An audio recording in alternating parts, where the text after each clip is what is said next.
બનાવવાના છે પૌવા. તો પૌવા માટે પૌવા ધોઈને લઈ લીધા, પછી બટાકા લીધા, ટામેટા લીધા, સેવ, મરચાં, કોથમીર અને લીંબુનો રસ અને આ લીમડો અને ખાંડ. તો સૌથી પહેલાં આપણે પૌવા બનાવવાના. તો તેલ મેં કઢાઈમાં લઈ લીધું છે. તો સૌથી પહેલાં લીમડો નાખવાનો અને રાઈ નાખવાની અને મરચાં. એ સતળાઈ જાય એટલે એમાં હળદર નાખવાની, આ ઓર્ગેનિક હળદર. પછી બટાકા નાખવાના. બટાકા બાફેલા હતા, પહેલેથી બટાકા બાફી જ દીધા હતા.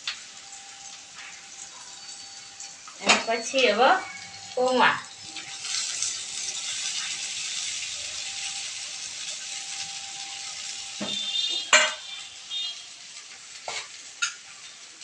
અને હવે મીઠું સ્વાદ પ્રમાણે.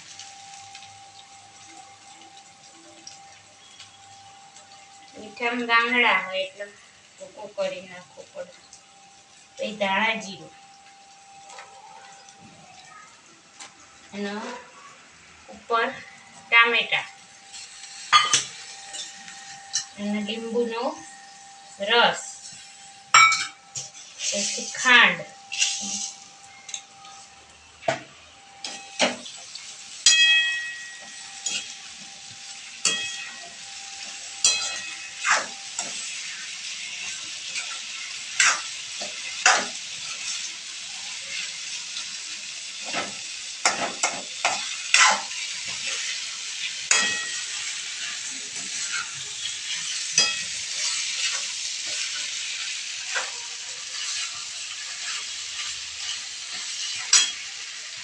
હવે ઉપર કોથમીર નાખવાની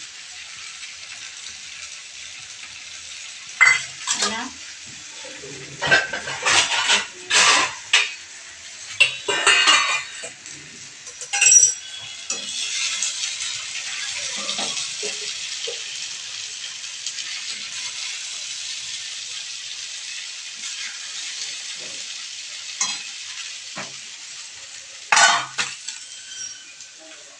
છે પૌવા તૈયાર. અહીંયા સેવ નાખવાની. પૌવા તૈયાર. પૌવા બની ગયા. લાઈક કરો, સબસ્ક્રાઈબ કરો. ચેનલને લાઈક કરો, સબસ્ક્રાઈબ કરો.